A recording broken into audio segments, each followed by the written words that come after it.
Well,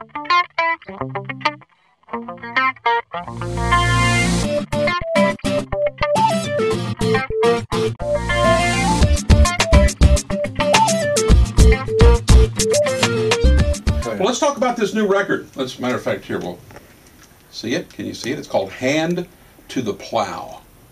This right here, boys and girls, is some good gospel music. Especially that first single that we've been playing a lot. I seen What He Can Do. I think that's isn't that a Kenna West song? Yeah, Kenna West, Sue Smith, and Lee Black. Hand to the Plow is the name of the CD, but that right there is the single. That is such a strong lyric. When you first heard that, how did it hit you? Well, you know, the very, very first time I listened to it, I actually heard a remembrance of Butterfly Kisses. Mm-hmm.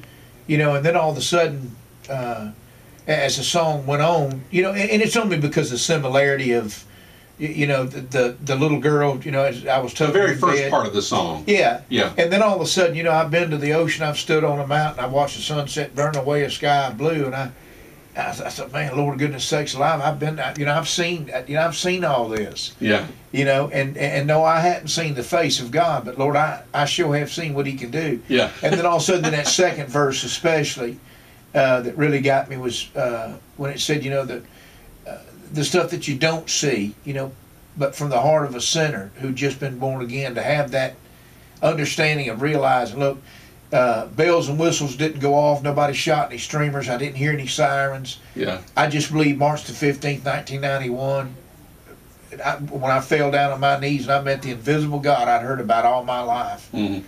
Something changed. And all that didn't have to happen. I didn't hear heavenly choir. I didn't hear I didn't hear no clicking sounds. I just knew that something was different. Yeah. You know, and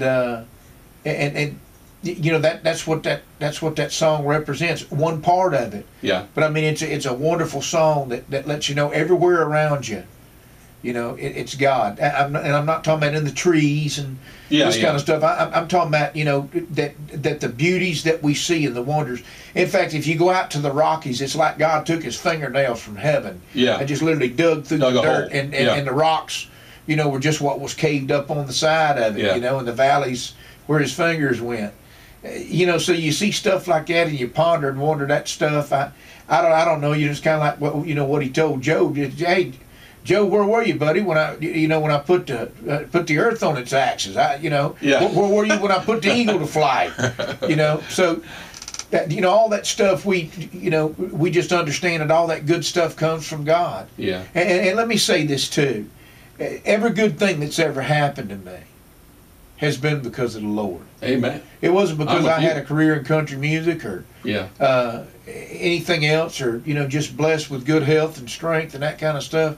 Every good thing that's a good woman. I've got three wonderful boys, a wonderful family and stuff like that. But more than anything else in the world, I've got salvation. Yeah. Amen. And every good thing I've ever had happen or anything like that, it's always been because of Him. Amen. You know, He's been the center of it. And I praise. Now, I have failed Him miserably. I have too. But I am grateful that He did overlook my fault to meet my need. Yeah. You know, and we're sin about grace did that much more abound. Dottie Rambo wrote a good one about that, didn't she? Yes, she sure did. Yeah.